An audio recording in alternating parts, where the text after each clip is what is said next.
چچا اور پڑوسی تھا، اس کا گھر آپ کے گھر سے متصل تھا، اس طرح آپ کی دوسری پڑوسی بھی آپ کے گھر کے اندر سطح دیتے، ٹھیک ہے، یہ تو ہم نے پڑھ لیا تھا نا، جو آپ کی پڑوسی تھی وغیرہ وغیرہ. ہاں اخنس بن شریک کو بالکل یہ بھی پڑھ لیا تھا، بالکل مجھے یاد آیا، ہاں یہ بھی پڑھ لیا تھا.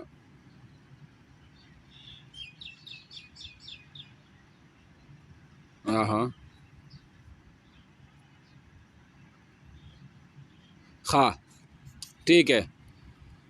امیہ کا جو بھائی تھا ابی بن خلف، عقبہ بن ابی معیط کا گہرا دوست تھا. ایک بار عقبہ نے نبی علیہ السلام کے پاس بیٹھ کر کچھ سنا، ابی کو معلوم ہوا تو اس نے عقبہ کو سخت سست کہا، عتاب کیا اور اسے مطالبہ کی وہ جا کر رسول اللہ کے منہ پر تھوکا، معاذ اللہ. آخر عقبہ نے ایسا ہی کیا، خود ابی بن خلف نے ایک مرتبہ ایک بوسیدہ ہڈی لا کر توڑی اور ہوا میں پونک کر رسول اللہ علیہ وسلم کی طرف اڑا دی. یہ میں آپ کو پہلے بتا چکا تھا نا کہ یہ ابی بن خلف واحد وہ کافر مشرک ہیں جو جنگ احد میں آپ علیہ السلام کے ہاتھوں مارے گئے تھے. اس کو آپ انڈر لائن کرو کہ وہ کون سا کافر جو آپ علیہ السلام کے ہاتھوں مارے گئے تھے، تو وہ ابی بن خلف تھے، ٹھیک ہے نا، صحیح ہے نا. اور یہ تھا، ٹھیک ہے. اور نیچے اس کے دیکھے پھر ایک آ رہا ہے کہ اخنس بن شریف ثقفی بھی رسول اللہ علیہ وسلم کے ستائیں والوں میں سے تھا.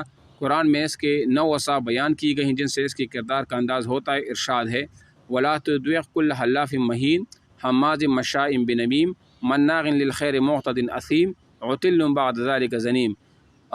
یہ اگر بس آپ ان آیات کو اتنا بھی یاد ہے کہ یہ کس کے بارے میں، یہ جو اوصاف بیان کس کے ہیں، تو یہ اخنس بن شریک ثقفی کے اوصاف ہے، ٹھیک ہے نا. ابو جہل کبھی کبھی رسول اللہ صلی اللہ علیہ وسلم کے پاس آ کر قرآن سنتا تھا، لیکن بس سنتا ہی تھا، ایمان و اطاعت اور ادب خشیت اختیار نہیں کرتا تھا. وہ رسول اللہ صلی اللہ علیہ وسلم کو اپنی بات سے اذیت پہنچاتا اور اللہ کی راہ سے روکتا تھا، پھر اپنی اس حرکت اور برائی پر ناز اور فخر کرتا ہوا ہو جاتا تھا. آواز آ رہی ہے؟ اچھا، گویا اس نے کوئی قابل ذکر کارنامہ انجام دے دیا ہے. قرآن مجید کی آیات اس شخص کے بارے میں نازل فلا صدق ولا صلی، کس کے بارے میں؟ ابو جہل. فلا صدق مطلب نہ تو اس نے تصدیق کیا، ولا صلی اور نہ نماز پڑھی، مطلب یہ کہ سب تکذیب ہی کر دیا، جھٹلایا اس چیز کو. اس نے نہ صدقہ دیا نہ نماز پڑھی، جھٹلایا اور پیٹ پھیری. پھر وہ اکڑتا ہوا اپنے گھر والے کے پاس گیا تیرے خوب لائق ہیں، خوب لائق ہیں. اس شخص نے پہلے دن جب نبی صلی اللہ علیہ وسلم کو نماز پڑھتے ہوئے دیکھا تو اسی دن سے آپ علیہ السلام کو نماز سے روکتا رہا. ایک بار نبی صلی اللہ علیہ وسلم مقام ابراہیم کے پاس نماز پڑھ رہے تھے کہ اس کا گزرا ہوا. کس کا گزرا ہوا؟ ابو جہل کا. دیکھتے ہی بولا کیا میں نے تجھے منع نہیں کیا تھا؟ ساتھ ہی دھمکی بھی دی. رسول اللہ صلی اللہ علیہ وسلم نے بھی ڈانٹ کر سختی سے جواب دیا.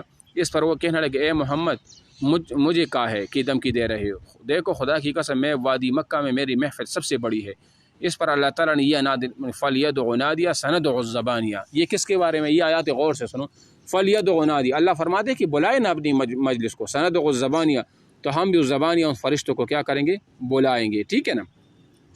ایک روایت مذکور ہے کہ رسول اللہ صلی اللہ علیہ وسلم نے اس کا گریبان گلے کے پاس سے پکڑ لیا اور جھنجھوڑتے فرمایا اولا لک فاولا ثم اولا لک فاولا، یعنی تیرے لیے بہت ہی، مطلب اس کا مطلب ہلاکت ہو آپ کے لیے، بربادی ہو آپ کے لیے، ثم اولا لک فاولا، پھر آپ کے لیے.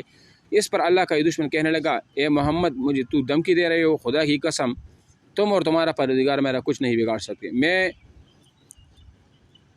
اولا لک نو، یہاں سے وہ یہ اصل میں اس کے لیے تھا نا، لیکن اس کا وہ معنی ہم لیں گے نا، جس طرح مطلب تعویل کریں گے، اس سے معنی مراد کون سا ہے وہ ہم لے لیں گے نا، ٹھیک ہے نا. ہاں جی، اچھا جی،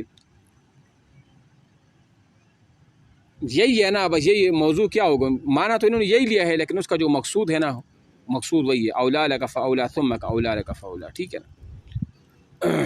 اچھا جی، اس پر اللہ کا یہ دشمن کہنے لگا اے محمد مجھے دھمکی دے رہے ہو، خدا کی قسم تم اور تمہارا پروردگار میرا کچھ نہیں کر سکتے. مکے کے دونوں پہاڑیوں کے درمیان چلنے پھرنے والوں میں سب سے زیادہ موضوع کون کہتا تھا؟ ابو جہل کہتا تھا. بہرحال اس ڈانٹ کے باوجود ابو جہل اپنی حماقت سے باز آنے والا نہ تھا، بلکہ اس کی بدبختی میں کچھ اور اضافہ ہو گیا. چنانچہ صحیح مسلم میں ابو ہریرہ سے مروی ہے کہ ایک بار سرداران قریش ابو جہل نے کہا کہ محمد آپ حضرات کی روبرو اپنا چہرہ خاک آلودہ کرتا ہے. جواب دیا گیا ہاں. اس نے کہا لات و عزیٰ کی قسم اگر میں نے اس حالت میں اسے دیکھ لیا تو اس کی گردن رون دوں گا، ٹھیک ہے نا. لات و عزیٰ، لات کہاں پر تھا؟ لات کا بت طائف میں نصب تھا اور بنو ثقیف اس کی بات کرتے تھے. غزہ کا بت جو تھا نا یہ نخلا میں آباد تھا اور قریش و کنانہ اس کی پوجا کرتے تھے. لات کا بت ابو سفیان مغیرہ بن شعبہ نے توڑ لیا تھا، اور غزہ کا ابو جو تھا وہ خالد بن ولید نے وہ توڑ دیا تھا، میں پہلے ہی بتا چکا ہوں، ٹھیک ہے نا۔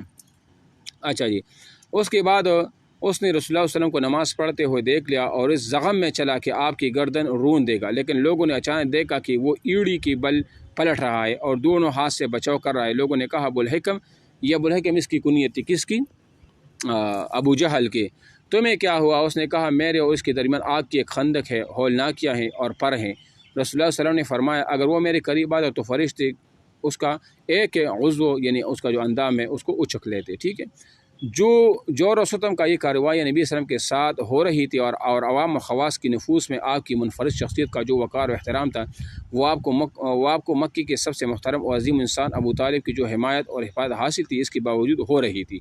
باقی رہی وہ کارروائیاں جو مسلمان اور خصوصاً ان میں سے بہت کمزور افراد کی زارثانی کے لیے جاری تھی، تو وہ کچھ زیادہ ہی سنگین اور تلخ تھی۔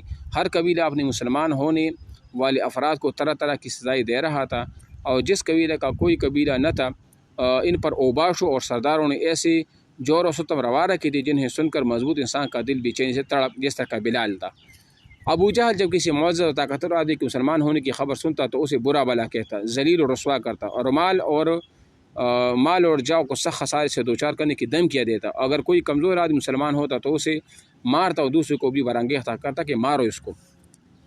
حضرت عثمان بن عفان کا چچا انہیں کھجور کی چٹائی میں لپیٹ کر نیچے سے دھواں دیتا تھا۔ کون تھا اس کا چچا؟ حکم تھا چچا، ٹھیک ہے نا۔ حضرت مصعب بن عمیر کی ماں کو ان کی اسلام لانے کا علم ہوا تو ان کا دانا پانی بند کر دیا اور انہیں گھر سے نکال دیا۔ یہ بڑے ناز و نعمت میں پلے تھے۔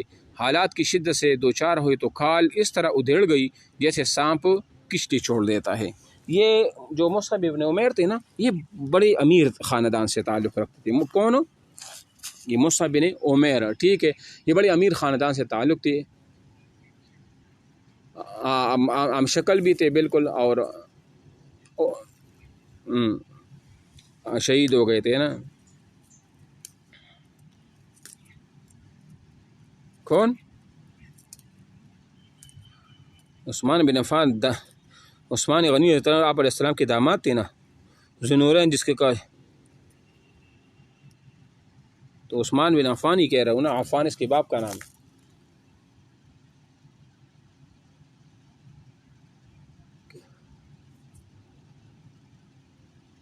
نہیں، ابو جہل کا بھتیجا ہے، حکم کا بھتیجا تھا، حکم بن العاص، آپ نے نہیں سنا تھا؟ مروان بن الحکم، یہ مروان اور یہ عثمان آپس میں چچازاد بھائی تھے، اور حکم کا جو دوسرا بھائی تھا وہ عفان تھا، اور حکم جو تھا یہ چچا تھا عثمان تھا، تو حکم مروان کا باپ تھا اور عفان عثمان کا باپ تھا، ٹھیک ہے۔